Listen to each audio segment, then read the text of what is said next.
Hello, Ish. Good morning. Hi, good morning. Can you hear me?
Ish, good morning. Ramanand here.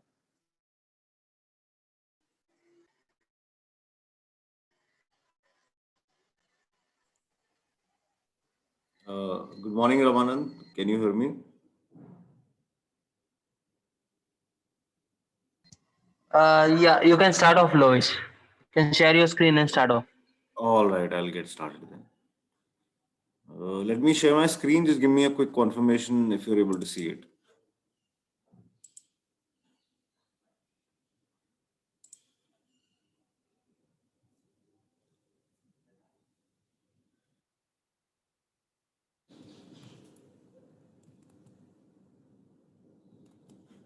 Visible. All right, guys. If I'm audible and you're able to see my screen, then let's quickly get started.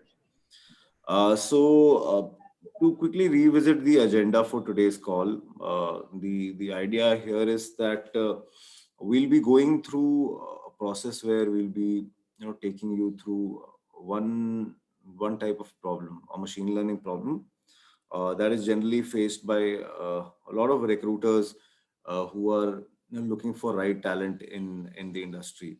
And the problem that we'll be talking primarily about today is a flight prediction problem where we have some set of variables and we are supposed to find out what is the price of a particular flight, given that it flies from a particular source, goes to a destination, has some stops. So it has some variables that talk about that flight, and then the associated price of the travel that you do for the flight.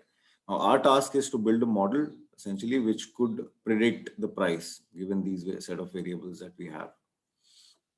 Now before I go into the problem, let me quickly introduce myself. So my name is Lavish, and I am a principal data scientist with Merkle. So Merkle is actually it's a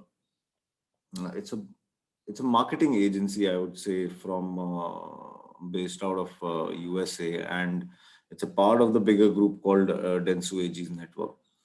Now, I've been in the field of data science, machine learning, and deep learning for about a decade. The later part of my career has been primarily into machine learning and deep learning.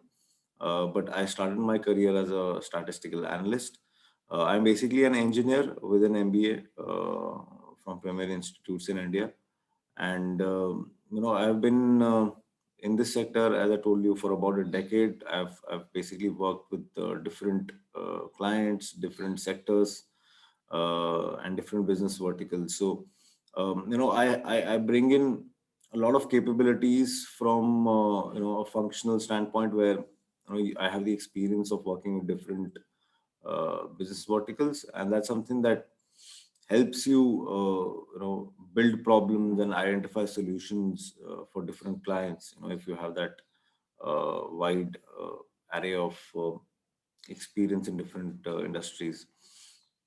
Now, the programming languages that I am familiar and good with are, Python, R. In basically, in if you talk about data mining, then it's primarily SQL, right? I mean, it's one or the other flavor of SQL that we use in day-to-day lives, and SAS a little bit, but not really huge. Now, in terms of visualization tools, I have. Let me see if I have any questions. Okay, so great. Okay, in terms of visualization tools, it's mostly it's Power BI, Tableau, and MS Excel. But we as data scientists generally don't tend to use visualization tools much. But yeah, I mean, it is something that acts as an add-on to the current work that we do. Then basically the modeling techniques, right? Different types of models that you can build, supervised, unsupervised, both included. Okay, so with that, let me see if, okay, so I have some questions coming in. I have a question from Deep who was asking for any links for SAS online. Yeah, definitely there'll be a lot of links. Deep, we can share that with you post the session. So, okay, so let me just go to the next slide. Okay, now let's discuss what is the problem statement, right? So, our problem statement is that we have given set of historical data, which is about flights, and your task is to analyze and build a model that can predict the price or the fare for that particular flight. Now, see, I mean, for a recruiter, when we are essentially recruiting, right? I mean, it's a very common practice where we share a case study with the prospect candidate, and we give them some amount of time. Okay, so it generally is about a couple of days, where we'll give you a case study and we'll ask you to come up with solutions, on the basis of what your understanding is of the case study and the work that you've done in the past. Well, this is how it typically is, right? This is done by almost all the companies who are hiring, for an entry level position where we're looking for somebody with 3 to 4 years of experience, somebody who will be working hands-on on projects. So to understand, basically the objective is to understand what is the thought process that the person takes, how fluent is the person in terms of coding in different programming languages, right? So generally it's a preference, right? So you can either go with R or you can go with Python. It completely depends on whichever is your forte, right? But the idea here is to assess the candidate's thought process and what techniques the candidate knows. Is there something different that the candidate is doing, right? So that is something also that we are actually looking at. So I'll get into those things, detail of those things much more in the subsequent slides. But let's try and understand the problem statement here. I think we have a fair idea of what we're getting into here. So we have about 10,000 records between March and June 2019. We have a data dictionary that we'll be looking at. Now, the evaluation metric that is being used primarily here, since it is a regression problem, is a root mean squared error. So our objective, so whenever you as a candidate go and present a solution to a prospective employer, they will be basically comparing your solution on some parameter. So in this case, since it is a regression, it is a root mean squared error. If it is a classification problem, it can be, it can be accuracy, it can be precision, it can be recall, or it can be, the log loss, which is essentially the objective function that you're trying to minimize.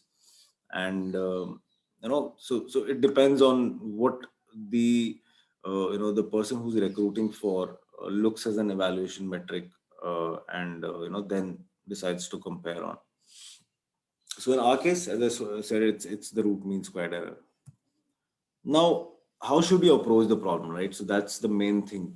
If you get the structure right, if you know, like I said, if you have the right thought process of approaching the problem, your half of the job is done there, right? I mean, most of the people get it wrong in the area where they do not understand how to structure the problem really well, right? So now there is a very common and a standard process, which is being used across industry by a lot of companies.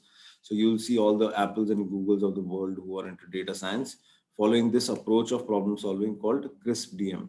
The full form of this is Cross Industry Standard Practice for Data Mining. Now, this methodology initially came up primarily for data modeling projects. Now, when I'm talking about data modeling projects, these are different from predictive models, right? So these are where you combine data from multiple sources in a model and that use that to build different analysis.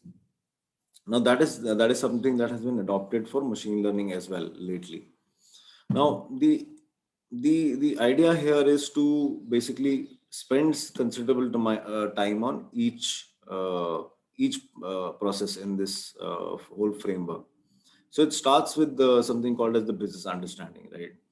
So business understanding in our case would be to understand how the airline business generally operates, right?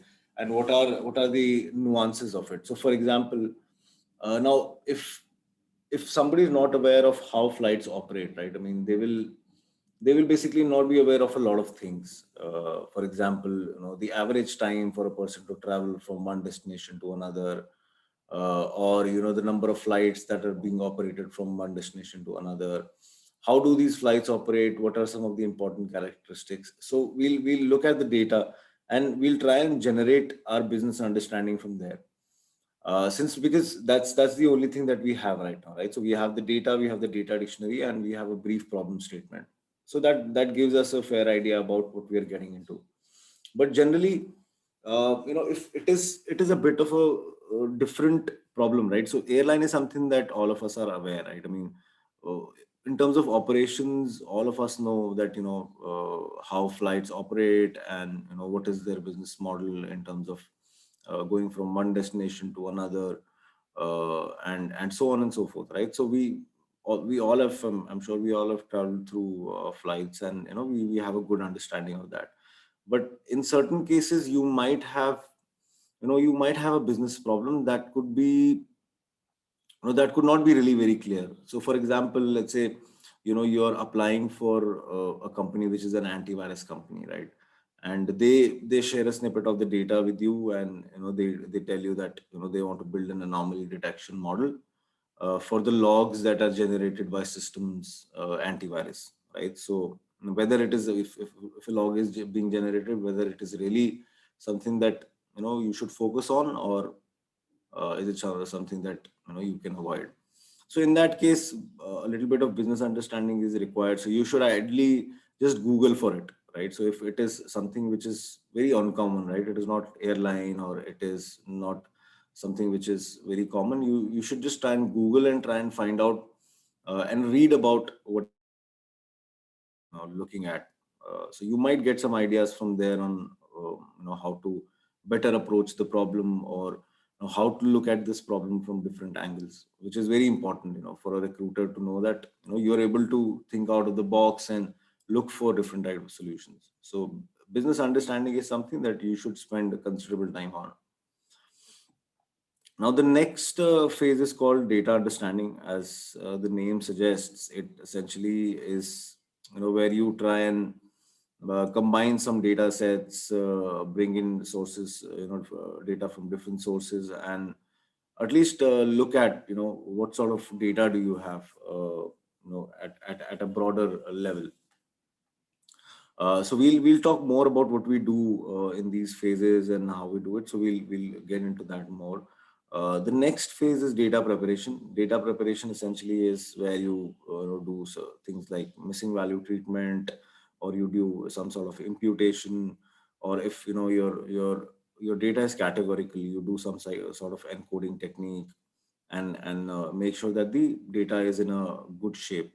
Now, mind you, data preparation is an important stage because it is where your data is being prepared for the model, right? It is actually that golden data that will be given to the model, which will basically fetch you results. So it is very essential that whatever data you're preparing should reflect the true picture of what is happening there in the business, right? So if you can prepare. So there's a very common thing out there in data science which says that if you torture the data enough, it will confess to anything, and we don't want that, right? I mean, we don't want data to confess to anything that is there in the in the data. Now this data preparation stage is something which can go wrong there, right? So choice of wrong imputation techniques, choice of wrong encoding techniques can lead to a data view which might not give you really good results, right? So in that case, garbage in is garbage out, right? I mean, let it be how much ever efficient your model is, or how much ever advanced algorithm that you're using for your modeling purposes, as long as your data is not correct, nothing will work for you. So make sure that the data that you're preparing is is in the desired format. It's in the desired state in terms of the variable distributions and stuff. So we'll look at what we're talking about in detail in data preparation as well. Now, modeling is basically it's more specific to what kind of problem are you solving here, right? So, for example, our problem that we are trying to solve here is a classification problem, right? So, okay, we know that it is a classification problem. There are slew of algorithms that you can use there, starting with something like logistic regression. You can try a lot of bagging techniques, such as random forest. You can try decision trees. You can try boosting, stacking. So all these different types of algorithms fall under supervised machine learning approach, which is essentially what we're trying to do here. The fact that a dependent variable is a quantitative continuous variable, so it becomes more of a regression problem inside supervised machine learning, right? So we know that now in regression there are a set of models that I need to use. So you should try and use as many models as possible, right? So you can start by constructing a baseline model, a simple baseline model, for example, in linear regression, and then improve your modeling using more, let's say, robust techniques that can help you build better models. Right? Then the next step essentially is to evaluate your model. Now, evaluation can come in different parts, right? I mean, it is essentially the part where you're trying to figure out, how well did your model work. So this can be taken in two directions, right? So one is where you look at output, where you're looking at RMSE and stuff which is essentially a metric that we're using to compare. The other is where you're going back to the business and trying to give them some results and trying to make some summarizations from them and try to get their get their consent on whether what you're saying from a modeling perspective is right or not. Now, the last two stages, evaluation and deployment, they're not very, I mean, they're generally very well defined. When you're doing a problem, for example, when you're doing it's a hiring challenge, it's very well defined. What is your evaluation metric? For example, in our case, it is RMSE. But in actual, it requires a fair amount of due diligence with the business to get a sign off on the model that you've built. And once that is done, then you eventually deploy it on a system, a server, or whatever the infrastructure supports.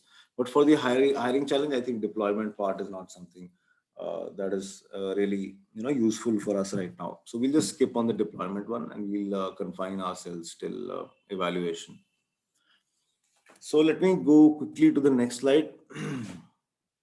So business understanding, right? So in business understanding, now business understanding and data understanding are pretty closely related, and they are, they are sort of, interchangeable in the sense. If you go back to the diagram and look at that, you'll see that the business understanding and data understanding, right? I mean, they go to and fro, right? So you understand the business, you go back to data, check whether what the business is saying is right or not, come back to your business understanding, and make sure that you are on the same page with the business stakeholders when when you look at your data.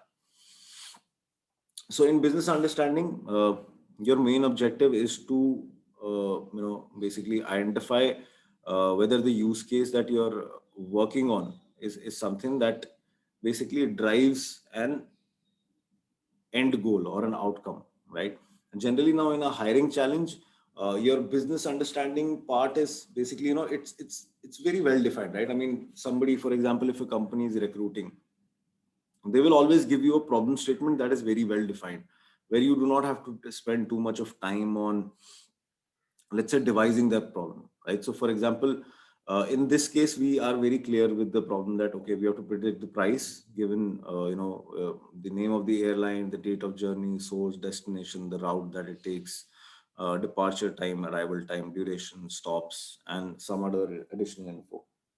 But what happens sometimes is that, when you're working, it is not really clear, right? I mean, you're trying to sit down with the stakeholders, get your data from different sources and try and build a use case. But in your case, when we're dealing with a hiring challenge, the use case is really clear and it is very well defined. So, it does not require you to spend too much time here, except for the fact that you should understand at least, the basic operations of the business, so that, when you're generating insights, at that time, the insights are meaningful. So that's the reason you spend some time in the business understanding and data understanding phase, and make sure that whatever you're trying to build in terms of analysis is much more closer to what the actual business is. So that's the reason they say that, you should spend good amount of time on business understanding. Now let's go to the data understanding. This is where all the magic happens. This is where everything starts. Now I've taken a few snippets where what I'm trying to do is basically I'm trying to understand each variable individually. Okay. So for example, in the left snippet, you can see that I have the price of the variable, right? So and I've summarized it here. Now the idea here is to look at the distribution of the variable. By distribution, I mean, let's look at the mean value, right? So the mean value is about 9,000 rupees. What is the standard deviation? Right? The standard deviation is about 4,000 rupees. What is important to notice is your minimum 25th, 50th, 75th, and maximum, right? I mean, these percentiles are something that are very important for you to notice, because they will tell you what is the distribution of your data, right? What is the distribution of specifically your dependent variable, which is price, right? Which is something that you have to predict. You have to look for things like whether the data is highly skewed or not. Is it something that will require normalization, or that is something that you can look from here. So for example, if you look at the left hand side, this section of the presentation, you'll see that the minimum value is about 1,760 rupees. The 25th percentile is about 5,277. 50th percentile is about 8372. 75th percentile is about 12,373, and max is about 80,000, close to about 80,000. Now, what you'll notice here is that when you had the minimum value, the jump from the minimum to the 25th percentile. Now, the jump from minimum to 25th to 50th to 75 to max, these values ideally should not be really, the jump should not be really drastically high, right? So in this case, for example, your minimum value is 1,759 and your 25th value is about 4,000, 3,500 rupees more than your minimum value. So on and so forth. Again, the gap is really okay in terms of 25th and 50th percentile, but because it is again about 3,000 odd rupees.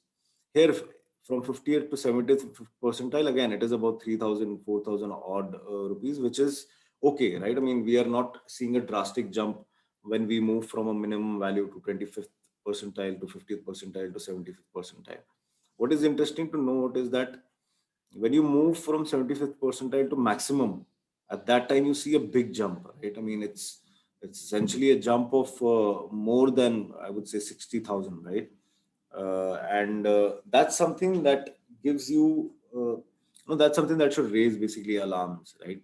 That this maximum value is something that is quite different from what the actual data is. So it could be, let's say, so if I know the business really well, then I know that, okay, 80,000 for a flight, for a domestic flight, for which we have the data, could essentially be either, it could be a really long haul flight, or it could have multiple stops, or it could be a business flight or something like that, right? So now this is where your business understanding really comes in, right? So when you discuss it with stakeholders, or even if you are solving it more from a hiring perspective, if you know that there are these things, right, that the airlines have a business class as well. So could be that, if the mean value is just about 9 to 10,000 rupees, then what is it that is making a flight cost about 80,000 rupees for a particular person, right?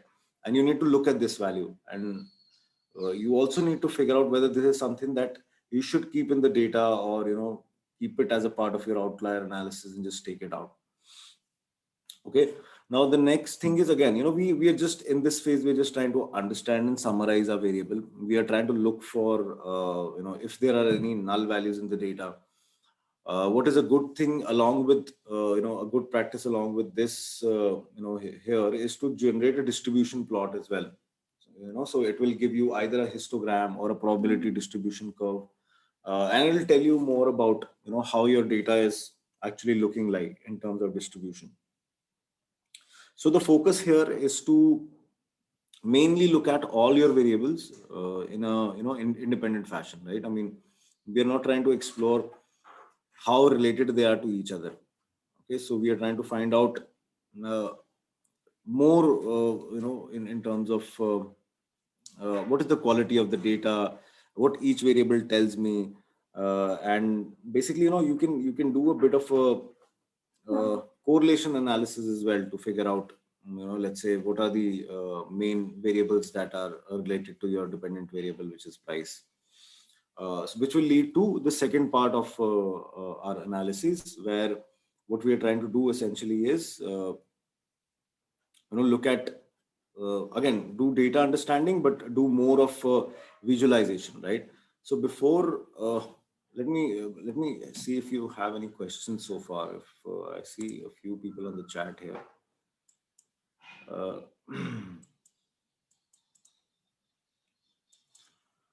Okay, so I have a few questions. For example, I have a question from Vijay, who's asking me, how do you identify the data is adequate to proceed?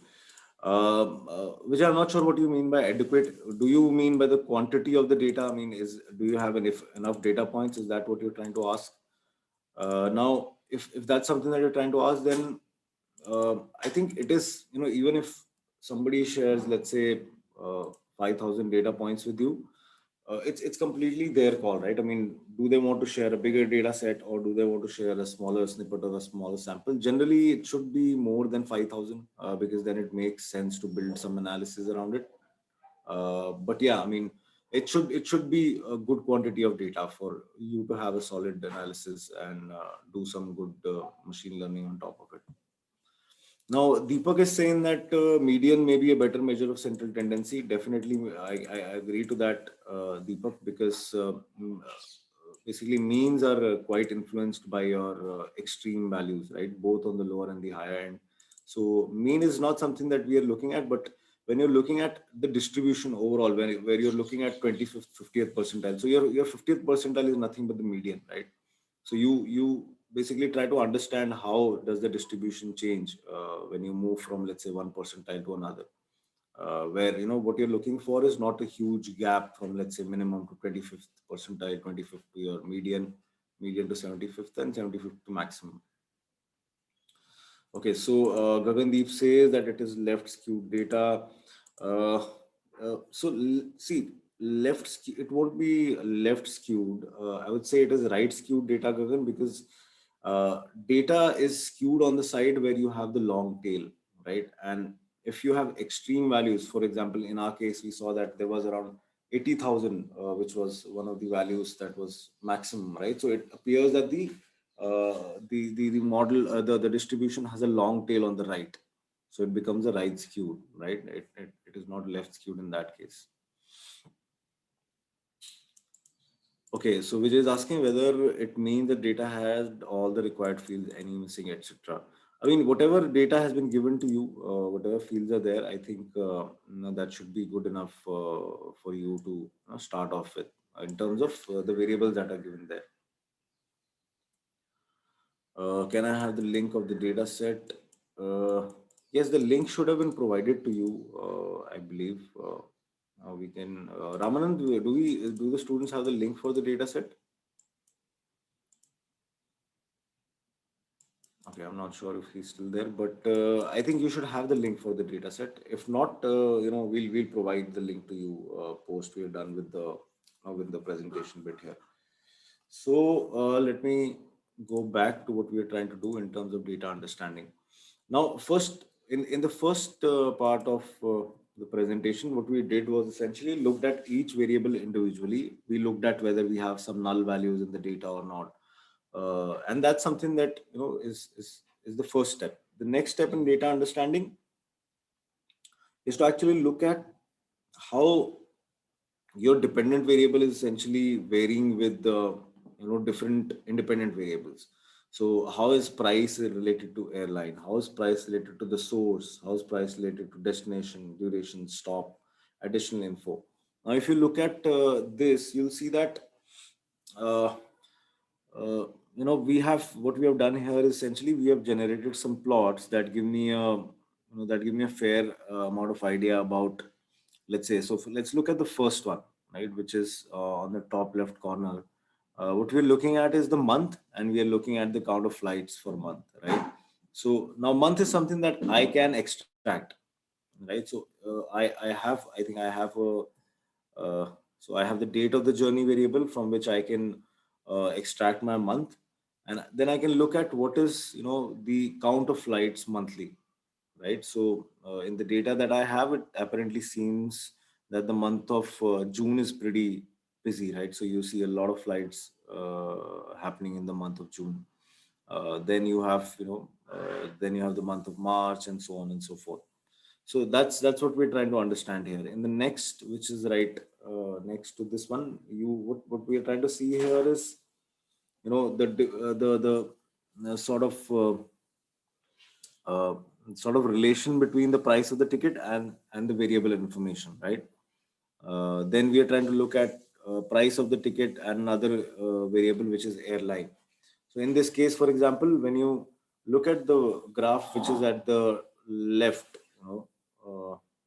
this one, the one that I'm referring over here. This is an important, so this is a scatter plot, right? What we're trying to see here is that for some of the flights, you'll see that the prices are pretty high, right? So for example, Jet Airways business, right? It's about 80,000. And there are about, so this is, like I said earlier, right? I knew about the business, so I could make this assumption that 80,000 for a flight ticket, for a domestic flight ticket, is pretty high. So my assumption was that it could be essentially a business class, which turned out to be actually true. When you look at this graph, you'll see that you have different airlines here, and you have the price of the ticket on the y-axis. So every airline, basically, this data point, this dot or this scatter point on each graph tells you the price for that particular airline. And as expected, Jet Airways business has the highest value, which is about 80,000 that we saw when we were looking at our price variable. Okay, then again, based on the different operators, the airlines that are flying, you can again take the count of different number of flights and try and understand, what is it that influences your decision making from a airline standpoint.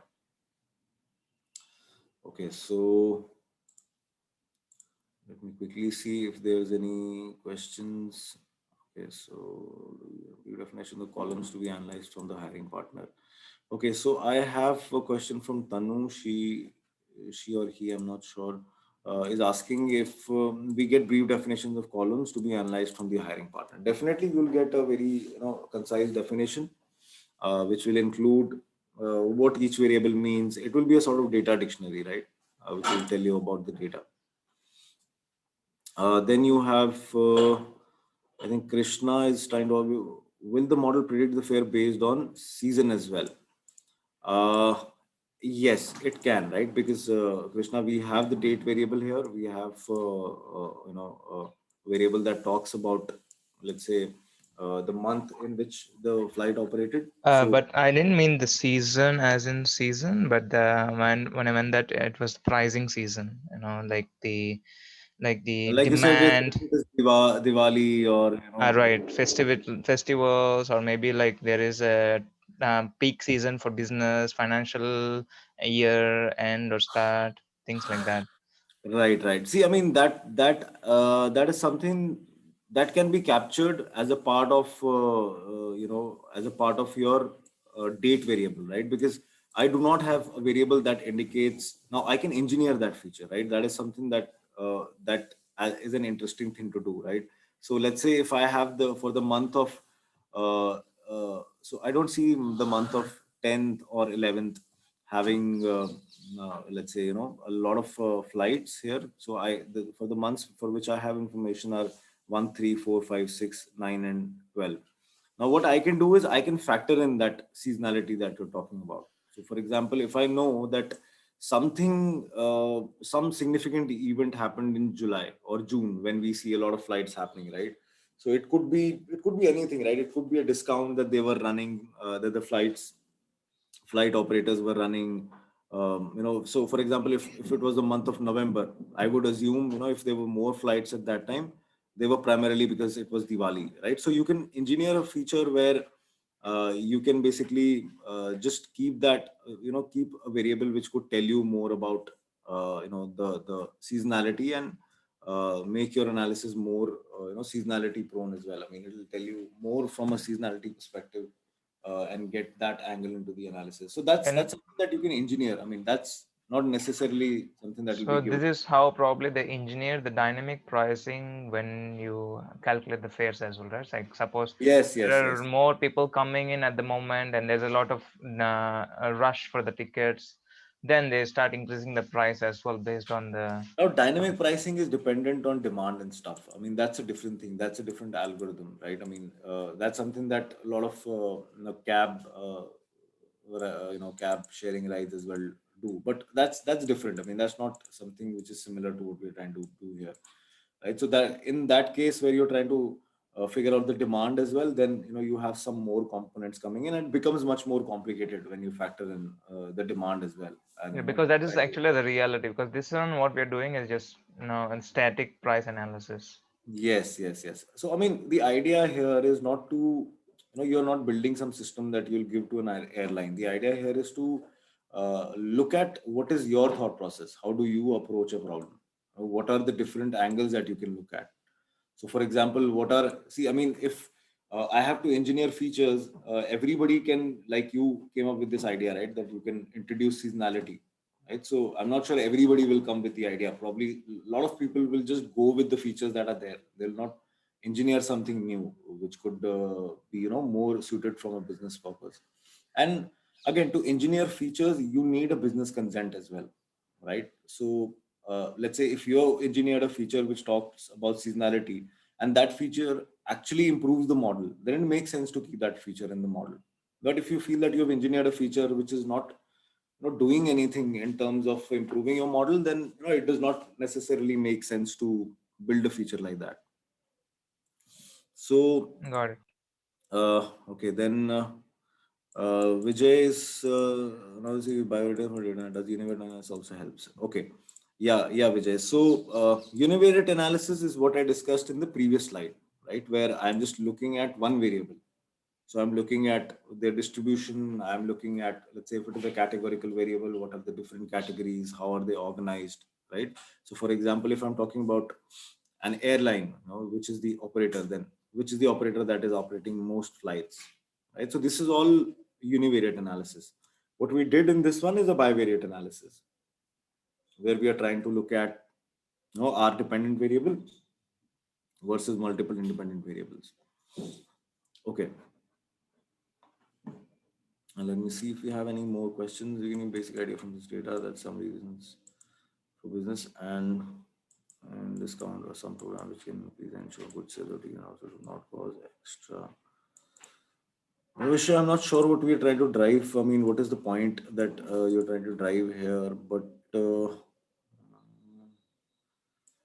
yeah, I mean, but I cannot assess, from the given data, which season is good, which season is not. I mean, and I don't even have the underlying cause for why, So, for example, if month number six had the maximum number of flights, why is it that month number six? I mean, I can't think of any reason particularly which says that now. So, if it was instead of six, it was November, I could have probably said that it probably was Diwali or some, other festivals, or if it was December, then it was Christmas stuff. That's why you see a number of flights. But summer vacations, month number six, yes, that could be one of the reasons that it is summer vacation at that point of time for a lot of kids. So you see a lot of flights. Yes. So now these are some assumptions that we can make and build our analysis around. Okay, so let me really quickly move to. So, if you is everybody clear of what is required in the data understanding phase? I think if you still have any questions, let's look at them at the end. So, okay, Hit is asking whether it's a linear regression problem or a logistic. So we are predicting price here, which is a dependent variable, which is a continuous quantitative variable. So it becomes a regression problem. Heather is asking what more variables can we drive from business understanding. Not sure what you're trying to ask, Heather. Here, I'm not really clear on the question that you have. What more variables can you derive from business understanding? Okay, if you can be more clear on the question, probably I can come back to you sometime. So in the meanwhile, let me move to the next slide, which is the data preparation. Okay, so data preparation essentially is one of the critical parts of any analysis, right? Because this is the stage where you build the first cut of your data, which is something that can be modeled on, right? Which is something that is model ready. Now, in this phase, what generally we do is, you start with basic things, right? I mean, you start with something like outlier analysis and figure out if you have outliers in the data and take out those outliers. The next thing that you do essentially, when you're preparing data is, things like imputing missing values. If your data has NAs, you start with imputing those NAs using some basic, imputation techniques. You can use, imputers which are highly advanced, for example, which are automated. For example, there is iterative imputer library in Python that is very effective that you can use to do imputation, which is more predictive in nature, right? So it is not descriptive but more predictive in nature. So you can do the imputation using some nice imputers that are available in good Python packages. Now, the next thing, imputation also comes is things like feature engineering, right, which I talked about in the previous section. Now, feature selection correlation is something that I'll talk about a bit more.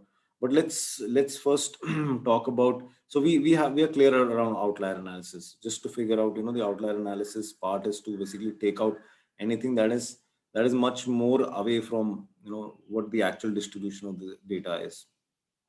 And then the imputation and missing value treatment and stuff like that is some very basic thing, right? I mean, you can start imputation for a baseline model with, let's say, median value instead of going with an advanced imputation technique. So your first cut of the model, the baseline model, should be very basic, right? I mean, that sets up a benchmark for you. Then you can, once you have the first cut ready, then you can start working on improving it. But these things are some of the very basic things that you do when you're preparing your data. So now the interesting bit here is how you transform your features, okay, how you engineer new features, and eventually how you select that feature set which is more concise and which is more concise and which is more relevant to the analysis that you're doing. Just give me a second, guys. Just hold on for a second.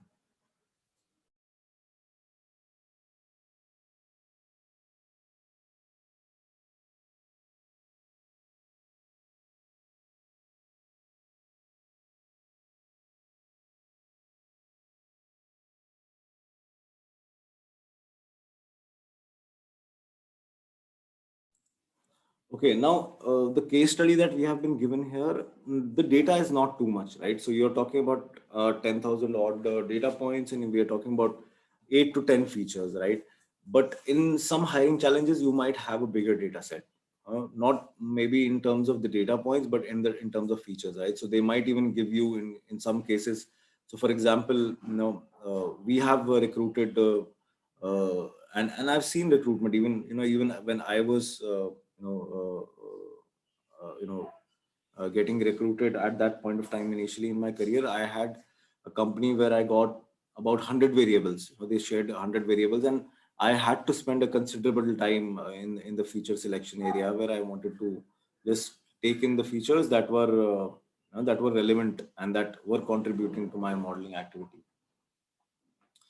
Now, okay, so we are at the data preparation stage. We spoke about outlier analysis. We spoke a little bit about missing value treatment, and now we are talking about feature transformation and feature engineering. Now, let me talk about feature transformation, and you can see an example here, right? So, what we are doing is we are just converting the date of journey into year, month, and day, right?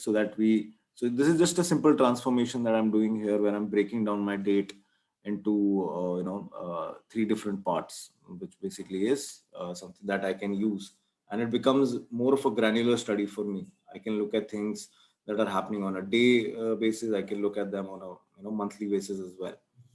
So this is a simple transformation that I did, right? Then there is some engineering that you can do, right? So you can create some new feature or engineer some new feature from the existing features that you have. So for example, what we are doing here is we are creating a categorical feature which tells me whether it was a evening, night, afternoon, or a morning flight, right? Because this is something that influences the price of the flights a lot, right? Whether it is whether it is a morning flight, whether it is something that happens late at night, or whether it's something in the afternoon. So it makes sense to engineer a feature where you take the time component out and basically divide your slots into 4 different parts to get an information which can be captured using a quantitative variable as well. But adding a category to it gives you more context around it, right? So if you're explaining your analysis tomorrow to somebody who's recruiting, then instead of saying that, okay, a flight that is operated between 16 and 21 is comparatively more expensive than a flight which is operated between, let's say, 5 to 11, right? So we are talking about time. 16 to 21 is essentially 4 p.m. to 9 p.m., which is essentially considered as evening. Now, for somebody to make sense out of these numbers might get a bit difficult. So that's why we transformed or engineered one feature here, which told me about what time the flight left, right? And what is the slot essentially, which we are looking at. Okay, so this was the feature engineering part. Now, feature selection correlation, I'll talk about this, but let's talk about encoding variables now. Now, encoding is something that is required for any algorithm, right? So as you know, no algorithms work on categorical or string type of data, right? You need to convert your data to a numeric format and then start, working on that. So encoding variables is a big thing, right? I mean, you can read a lot about different ways to encode. There is label encoding, there's target encoding, there's hashed encoding. And there are a whole lot of other techniques, right? There's dummy encoding, which also termed as one-hot encoding. So you can start with some of the basic ones. For example, you can start with one-hot encoding, and then try a few other encoding methods to look at, for example, label encoder or target encoder, to see which is much more effective once you are doing multiple iterations of the model. Okay. So that was the encoding variables. Now, feature selection correlation is something that comes in when you have, as I told you, you have, let's say 100 plus variables, right? And you want to keep only the variables which are relevant. In that case, feature selection and correlation becomes a very important part.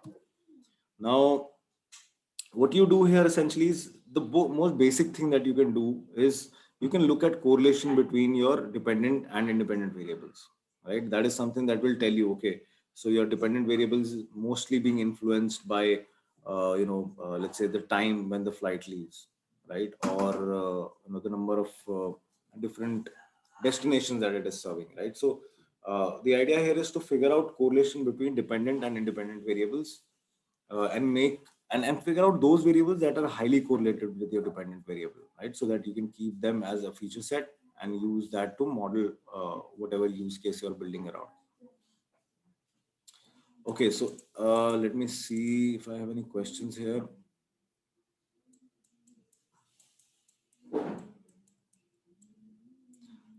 So Dhananjay is asking a question most important variable. Let me see if we have any other questions.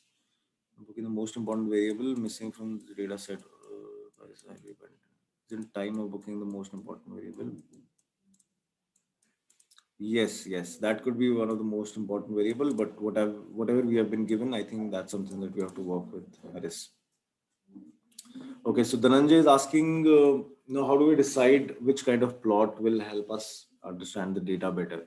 Yes, there is sort of a thumb rule, Dhananjay, to this. So, for example, when you're working with continuous quantitative data, at that time, it is good to look at a distribution plot.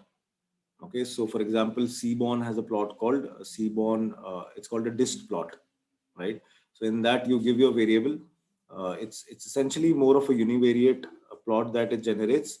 You give your variable and you just pass a few arguments and it gives you a nice distribution plots that tells you about that shows you whether the data is well centered, whether it's right skewed or left skewed, right? Whatever we saw using numbers in the describe method is something that you can see in the dist plot method for Seaborn library. Now, all numeric variables you can visualize using dist plot, right, which is a distribution plot. For categorical columns, what you can do is, you can just summarize the categories. So, for example, when we are looking at, let's say, the different operators, right? So, we are looking at different airlines, for example, Spice or, or Jet or Indigo. When you're summarizing a categorical column, you just do a value counts on it. Okay, so value counts is basically, it just gives you a frequency count of different categorical columns. You can even visualize that using a bar plot and look at it like we did in one of the previous these things, right? Now, Heather is asking, can we apply PC on day, month, and year? I'm not sure why you would want to do that, Heather, but I mean, PCA is a concept that you can try out, but I mean, it can be one of the things. But if your data is correctly formatted, you have a good model. I don't think you'll need a PCA. PCA is one of it's more exploratory in nature, or it's more to do when you have a lot of features, right? And these features essentially don't make sense independently. In that case, you combine those features into principal components and use maybe 2 or 3 principal components to build the analysis. But PCA is something that you should refrain from. The reason I'm saying this is because PCA will result in a loss of interpretability, right? So you'll not be able to, when you're, let's say, presenting your solution to the recruiter, you'll not be able to tell them how the principal components that you constructed, how do you basically decipher them, right? I mean, to make sense for a business user, it will be very difficult to convince them on why you did PCA and how your components in PCA are affecting the outcome of the analysis. Okay, now I have a question from Dhruv. He says, how about a box plot? Yes, box plot is very relevant. It is, when you're doing data exploration, you're trying to understand your data. It is generally used for outlier treatment. Since it gives you a sense of the distribution again. So yeah, you can use a box plot along with the distribution plot for univariate analysis to look at basically. Yeah, Arnab, you said that right. So box plot is nothing but df.describe, right? It gives you the 25th, 50th, and 75th percentile along with min and max values. C distribution of numeric pairs not lead to multicollinearity. Yes, it does lead to multicollinearity. So that is also and relation can see. Yes, yes. So multicollinearity is something where which you have to look for, right? I mean, it is again a part of data preparation where you need to look at multicollinearity where so your independent variables, they don't have to have a very high relation between each other. Now what I'm trying to say here is that, so for example, if you're looking at different independent variables, your independent variables should not be related or correlated with each other. If your independent variables are correlated with a dependent variable, that makes sense, right? I mean, because that's something that will drive your analysis. But they don't. I mean, independent variables don't have to be related with one another. That's something that can cause multicollinearity, and that's where you look at something called as variance inflation factor. So you take out all the variables, all the independent variables which have high VIF, and that's another way to reduce your feature space and make sure that you're only using features which are relevant and which make impactful this thing on your analysis.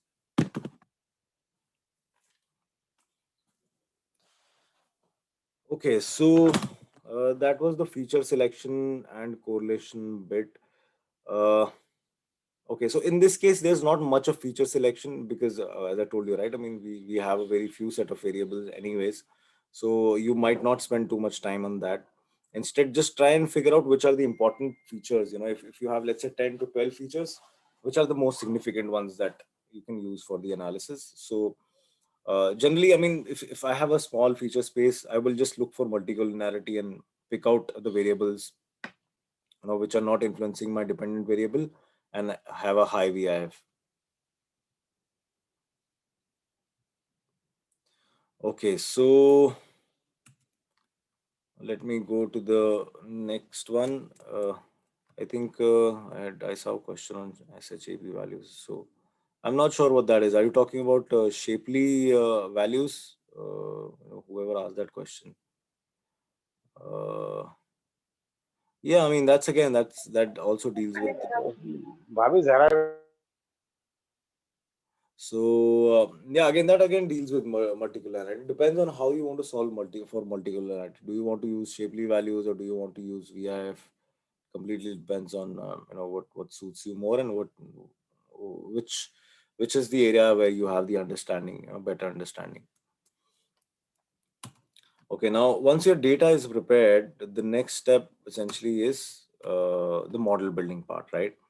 So model building, the most critical part in model building is to build a model which is, so for example, you need to establish a base model, right? You need to establish some model that is like the most basic one, which you can improve upon, right? So generally a baseline model, for example, could be a simple linear regression model in this case, right? Then when you're trying to improve your model, and it's not always that you just try one model, right? You're supposed to try what recruiters generally like to see is that you have tried, let's say, 5, 6, or 10 different models, right? They would want to have more options in terms of how you're basically modeling some kind of activity. And the idea here is to show that you're aware of all these modeling methodologies, you're aware of all the syntaxes, you're aware of how hyperparameter tuning works in these models, you're aware of what are the hyperparameters that need to be tuned. And that's something that the recruiters are actually interested in.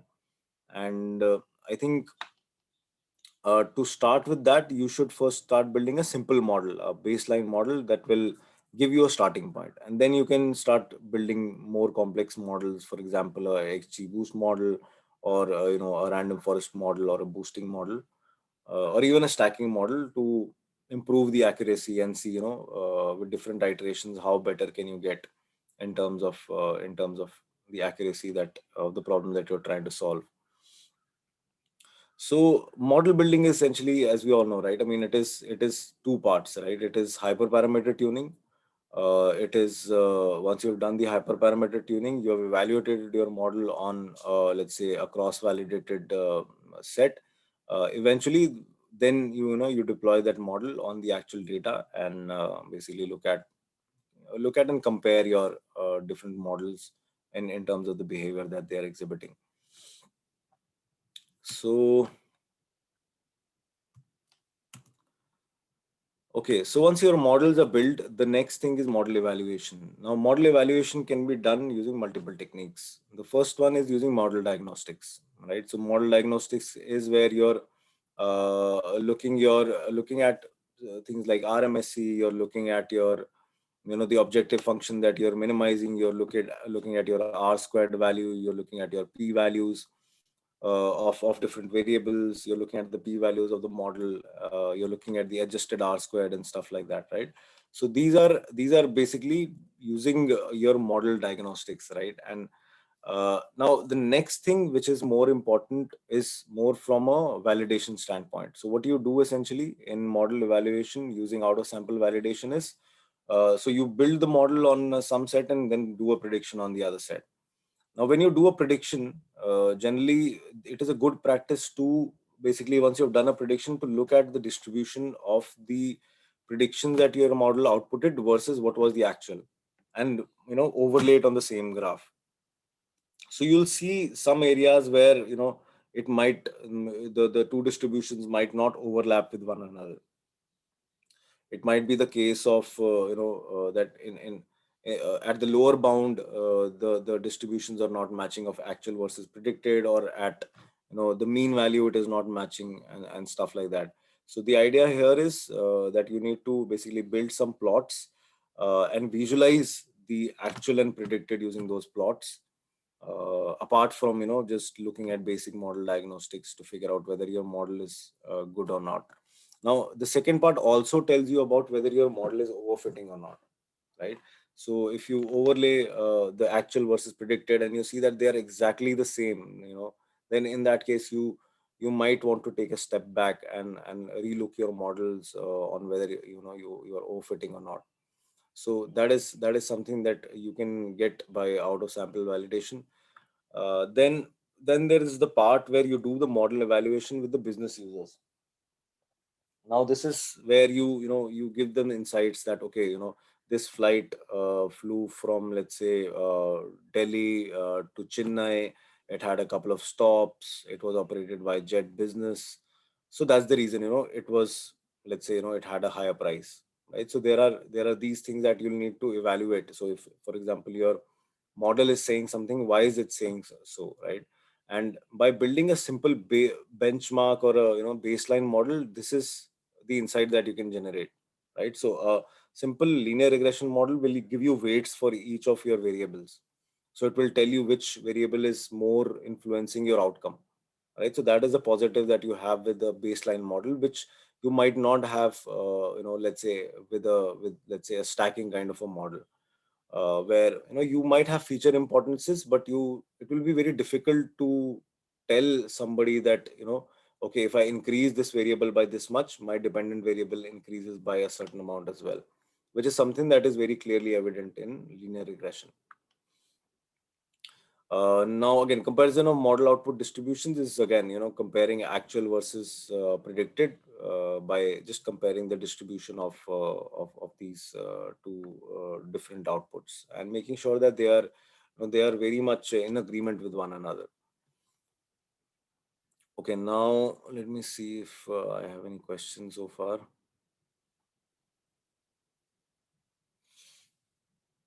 Correlation ion score can be dropped. We can correlation ion score above 0 threshold. Okay, let me see. I have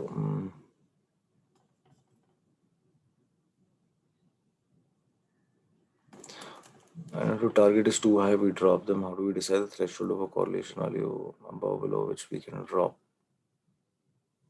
Generally, see, I mean, it depends on, it is very relative. When you're looking at correlation, it is very relative because in certain cases, you might have a correlation of 0.6, which is highest in the data, right? So it can be the case where the 0.6 is the highest correlation in the data.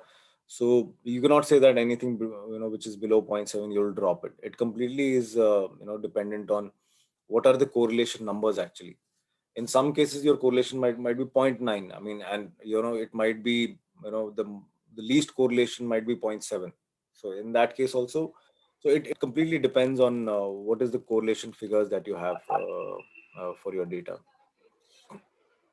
And then on the basis of that, you can decide, let's say, if you want to take 4 variables, so we'll take a correlation which is greater than 0.5 and use that. Okay, now I have the question from Siri who's asking, where do we frame null hypothesis in the context and which phrase do we test that in? Okay, that is again the model evaluation part, Siri. The idea why you do null hypothesis is because, see, when you're building a model and you're testing your model, right? At that time, you're doing it on a sample, but your model needs to generalize really well. Guys, if somebody's not speaking, can you please go on mute? I can hear some background noise. Yeah, thank you.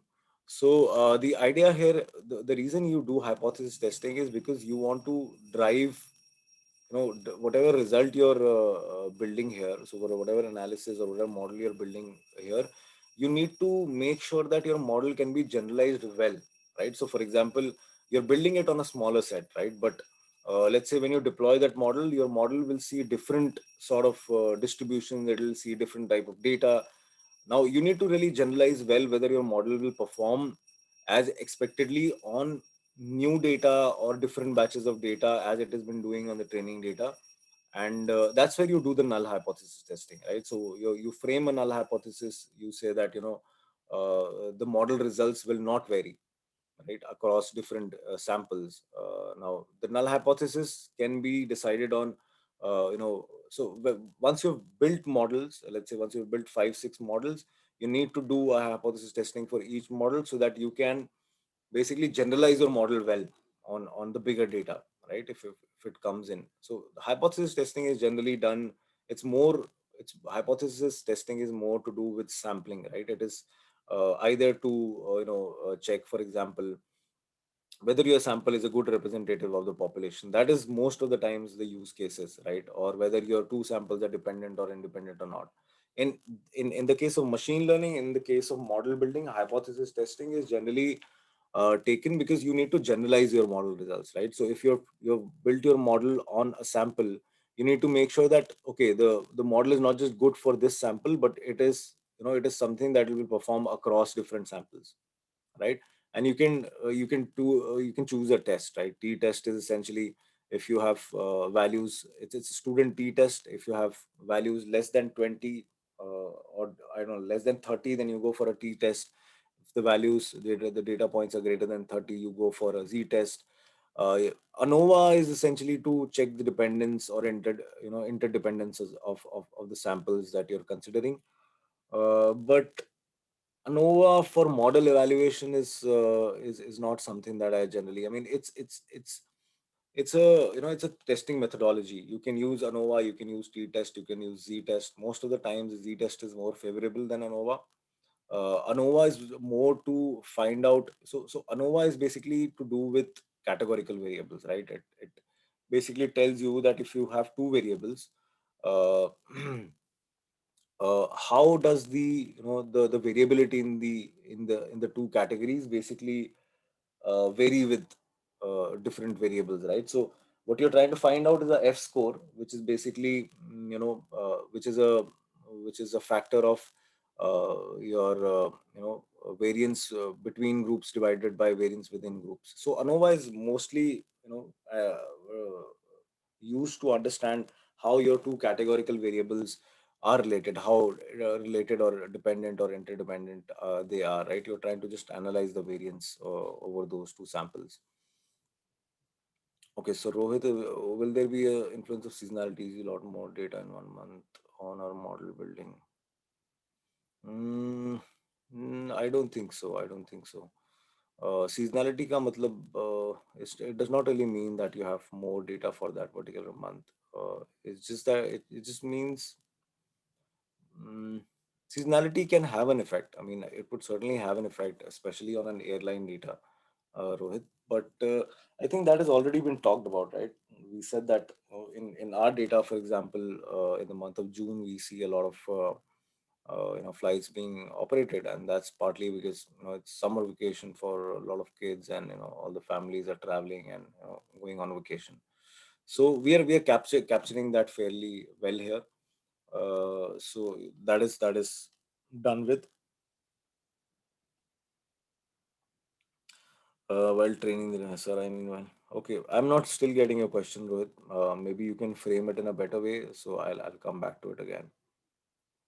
Okay, Dhananjay is asking question: do companies sort us for interview based on better scores, or they also go through solutions to test our approach? Yes, yes, Dhananjay, both the things go hand in hand. But if your approach is more rigorous, right? I mean, they see that you have done a lot of stuff. You've tried a lot of stuff, but still your, let's say, your RMSE is not, let's say, up there, right? It's not up there with one of the, let's say, top 10 leaders, who are basically competing with you. But if they see that your problem, the way you approach the problem is very intuitive, you have applied a whole lot of different things to solve your problem, and even if you did not get a really good score, they will definitely give you a chance to present your solution and try and see how did you do the due diligence and brainstorming to come up with ideas. So the idea here is to see how how good a model you can create. But let's say that's 50% weightage, but the 50% weightage also goes to what is your approach. How do you frame your analysis, how well formatted your notebooks are, or how efficiently you're coding and stuff like that. So all those things also hold about 50% of the weightage, and they definitely can go your way if you try out different things which are which cover a wide array of techniques. Okay, so let me move to my next slide now. I'll give you a bit of personal experience that I've had with the hiring challenges. I mean, we have done hiring challenges ourselves, a lot of them actually, and we also do a similar thing, right? So we start off by the HR starts off by screening profiles, and we get a candidate pool. Then, depending on how many people we have, we do this case study round also, right, where we give somebody, the students a chance in 48 hours to come back with a solution, and then if we like what they've done, we ask them to present as well in the final round. And again, as I said, right, I mean, the idea here is not just to look at how much improvement you can do with a particular value. For example, RMSE, for a classification problem, like I said, it could be accuracy, precision, and recall, but also how you approach the problem. What are the different steps that you took, right? And were the steps meaningful or not, right? So if you do something just for the sake of it, it will not give you a lot of marks. But if you're doing something that okay, I am doing this for a purpose, right? If I'm doing a multicollinearity VIF analysis, I'm doing it because I know that there is collinearity in the data. But if you see in a collinearity plot, in a pairs plot, that there's no collinearity in data, but still you decide on doing a multicollinearity, it definitely it definitely tells the person who's assessing it that you understand multicollinearity. But then they will ask you, why did you feel that you wanted to use it? Because you saw that the pairs plot did not show any correlation, but then again you went ahead and did it. So it becomes a bit difficult to justify what you did.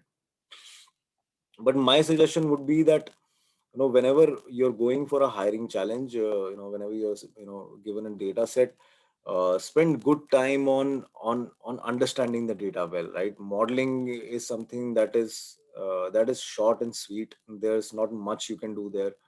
More of the effort that you should focus on should be on how you prepare that data, right? How do you get that data which is the right golden data that can be given to the model, and that is something that will eventually give you a better accuracy as well. I mean, because see, I mean, different modeling techniques everybody will try, right? I mean, everybody will definitely give boosting a shot, and try stacking as well, if they're good at it. But the idea here is to first get that variable space, which is which basically tells me, which gives me the right information, which is clean, which is, which is crisp, and it has the right set of variables as well inside it, right? So that is something that you should first strive for, and then modeling is something where you can essentially, so if you have, let's say, 48 hours, right, and uh, let's say you work for about, because you probably might have some other engagement, so you actively are able to take out about 8 hours from your day to put into this analysis. Now the 16 hours that you have in the 48 hours, you should divide that in let's say 80% of the time, you should try and spend with data, data transformation, feature engineering, feature transformation, visualization, anything and everything that you can do with the data, so that you can get a data which is analyzable, which is something that you can give to the model. Once you've done that, you can spend 20% of the time on your model, trying out different models, and making sure that you're looking at the right diagnostics and your right plots as well. So now, when you're basically, when let's say, these hiring challenges will keep on happening, but what is important at the end of the day is also that you have your own learnings as well, right? So it might not be that you'll get successful at the first hiring challenge. You might have to do a few of them to get successful. Now what you have to do is you have to go back in retrospect, right? So if you did a hiring challenge and you did not get, let's say, selected in that hiring challenge, what was it that you missed out on? You can probably talk to some of your peers also, who basically appeared for the challenge. The idea here is to understand that, was there anything that was lacking when you were preparing for it? Is there anything that you could have worked better, in terms of new techniques? Were there anything that you did not know that you could have used? Was your thought process really not clear, right? And the idea is to not get bogged down, right? If you, let's say, if you're not able to clear, let's say, one of the hiring challenges in the first go, it's the second go, is the third go. Every time you're giving a hiring challenge, you will get something out of it, right? There's definitely a key takeaway that you'll have, something that you'll learn out of it, a new technique maybe, which you can use in the next one. So the idea is to just keep at it, just hustle and make sure that you're very well versed with the techniques that are being used, and you're very, very well versed with the data also that you're building in the analysis. Now this is where I stop. If you have any more questions for me, you can unmute yourself. You can put it on the chat, and I'll take the last 10 minutes to answer any more questions that you might have.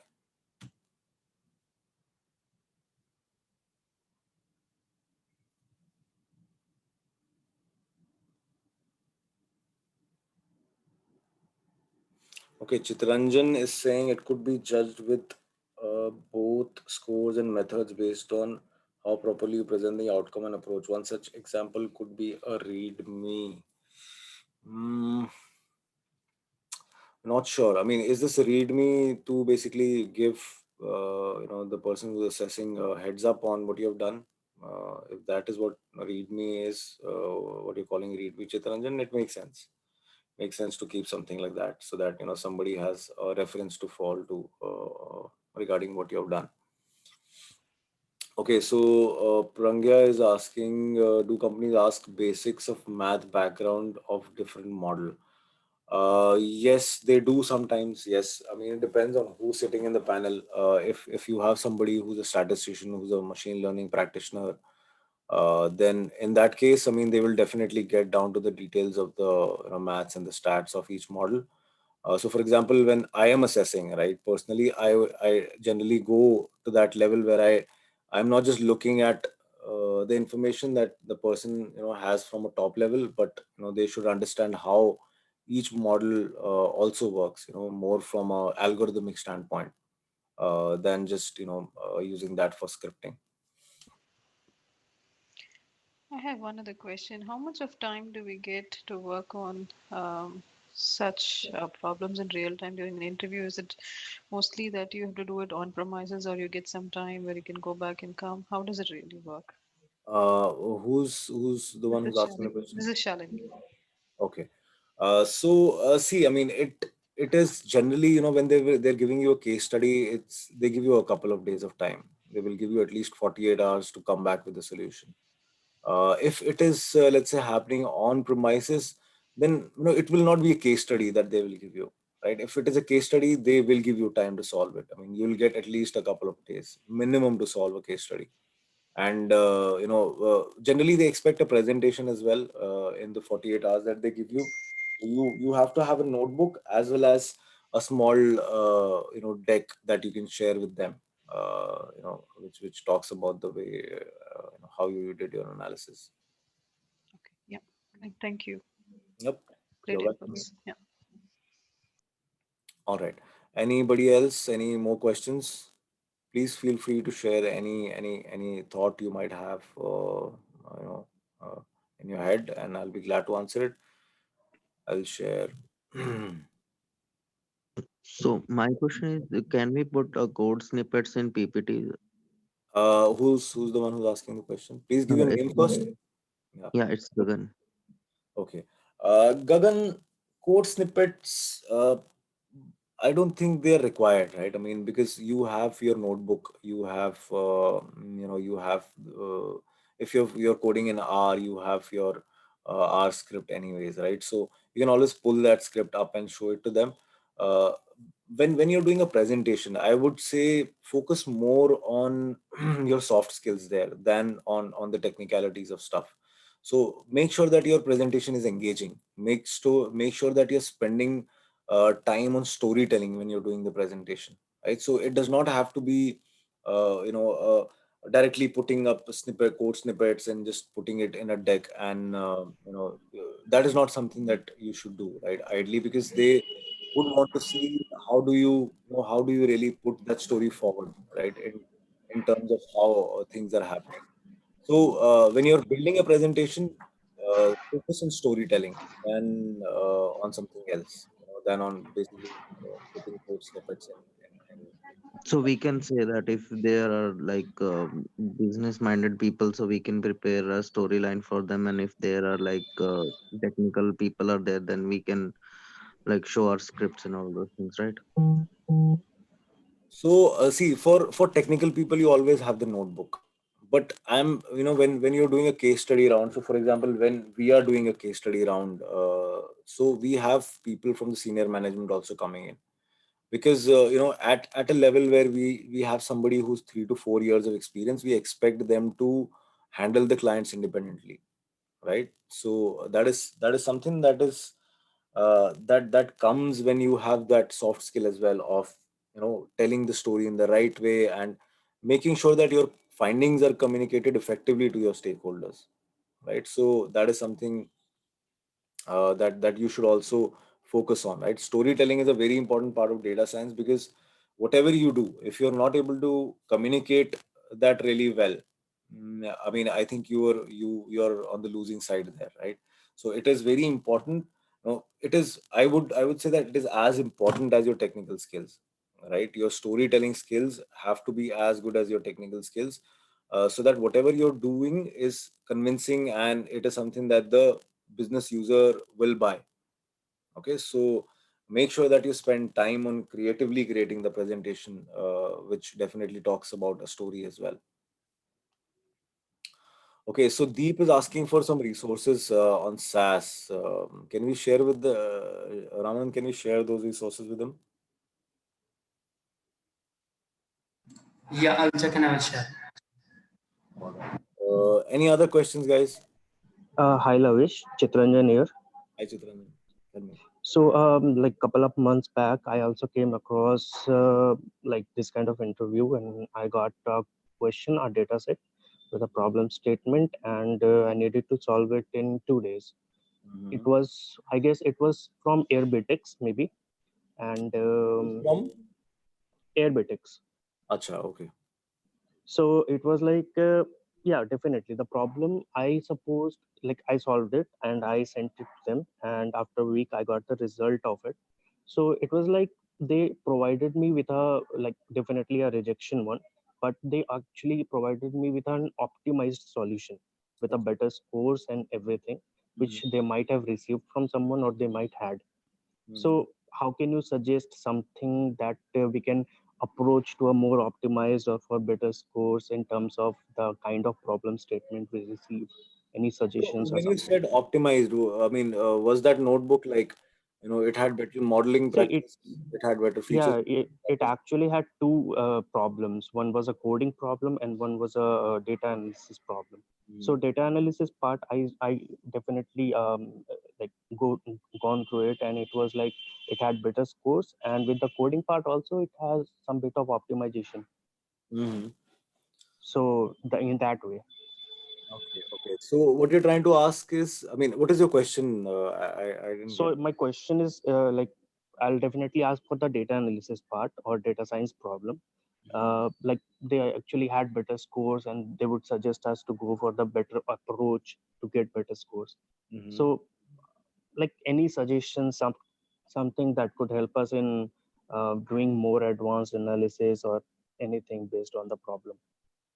Yeah, yeah. See, I mean, as I told you, right? I mean, from the algorithmic standpoint, from a machine learning algorithm standpoint, there is very limited that you can do, right? Now you can try things like stacking. Now, stacking is a new class of algorithm that has been lately in the past, let's say, decade, has been really effective in giving out really good solutions in terms of improving your overall scores in the model. So you can Okay. try some advanced methodologies like stacking, or you can try some working with the data, creating some features. If that's something that you can try, that's also something that will improve your results. But if you're asking specifically in modeling, there's something called stacking that you can try, and boosting is Okay. always something that gives you results. So yeah, boosting is always there that you can try as a modeling technique. Yeah, definitely. Because if I remember correctly, I actually tried the solution again and I used the cat boost. So when I got the like much better scores, then I thought, yeah, there could be optimization much better. And you'll get a much better scores if you try more advanced things like let's say a stacking. So do study about stacking. So you have Surely, in surely. sklearn, you have stacking on symbol classifiers. You can basically go and check that out, and they are basically the top algorithms these days that are being used by even Kaggle grandmasters. So I'm sure it will help you a lot there. Sure. Thank you. Yeah, here and I've already shared my LinkedIn profile. If you go back to the comments, I think I shared it. Let me share this, Shalini, again. One other question. What are some of the prerequisite or the entry criteria for some of these positions? For example, we have a lot of certifications today, like a data scientist, Python, etc. So is there a kind of prerequisite that the recruiters would look at for you to even qualify for some of these roles? And if yes, what are the preliminary ones? Yes, yes, yes. So you need to have, right? I mean, you need to have some basic skill sets of how to work with data, right? You need to know how you can combine data from different sources. I mean, generally in this kind of a case study, you're not given that there's a separate SQL test for that, because whenever you're combining from different sources, you're generally working with a database. But what we look from a recruitment standpoint is first, how good are your technical skill set, right? I mean, how efficiently can you code? How efficiently can you break down a problem into smaller parts, and then bring up a solution.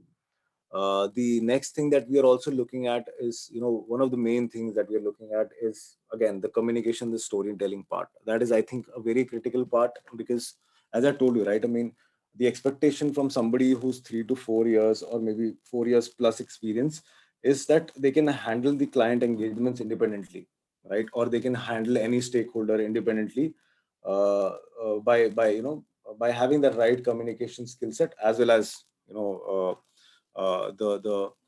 right set of technical knowledge that is required. And I think most of the times what we are looking at is, what is your thought process on building an analysis, right? So for example, the way I took you through the whole thing today was, we started off with the variables, we started off with different techniques that we can do for feature engineering, feature transformation, and we started also with univariate bivariate analysis. So you have to have some structure as well as some rationale behind what you're trying to do. And if you're able to convince the other person, so a lot of times they will cross question you when they're asking you, let's say after in an interview or they're doing a presentation, they'll cross question you to make sure that you are on a firm ground. So whatever you're doing, make sure that you have conviction in that, and you're doing that from true sense of yourself. I think then that should be good enough, right? And yeah, I mean that should sail you through. Thank you. So, are there any reference book, good reference book which we can refer for machine learning? Yes, there certainly are. Let me share all of. I mean, I can share all those resources, guys. If you want me to share those things with you, please put them down. Share it with Ramanan, and whatever resources I can share with you, I will definitely make sure that they are shared. So, you'll share it on Slack?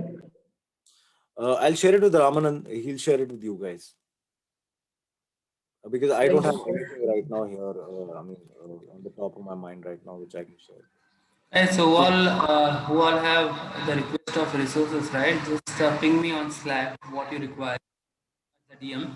I will then share it with Lavish, and he can then share it with me, and I will share it with you.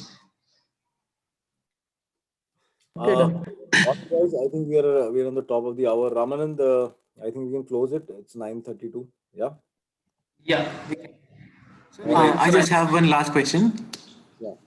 Hello, sir. Sir, I was talking about seasonality. What I meant was that suppose that the data covers that, like in this case, data covers a period of time, like 1 year, and we have like high increase of this ticket selling during, you can say, summer vacations, or suppose that pre-Christmas or Diwali season. So at that time, do we? So that time we would be needing. We could also go for this, na? Validating, going for the validation of the data. I'm not Sir, sure. I'm not sure on the question here. Yes, sir. What are we trying to ask? I'm not sure on the question. What you're trying to ask. Sir, I'm talking. I am basically telling about while training the data. At that time, we can also go for. We can use our validation strategy to means what we call mix up the data, so that I'm still not actually very well able to frame my question. Sir, will it be fine if I ask you on Slack or somewhere else? Yeah. Please go ahead. Any questions you have, you can ask me there, and once Yes, I sir. have them, I will come back. Yes, sir. Thank you, sir. Send me the question, Rohit. So I will share it with Lavish. Sure. Thank you. All right, guys, have a great day ahead. Enjoy your Sunday, and all the best for the hiring challenges that you take up in future. Do connect with me on LinkedIn, and if you need any guidance, you can you can post your questions either. Thanks very much. Thank you, everybody. Bye bye.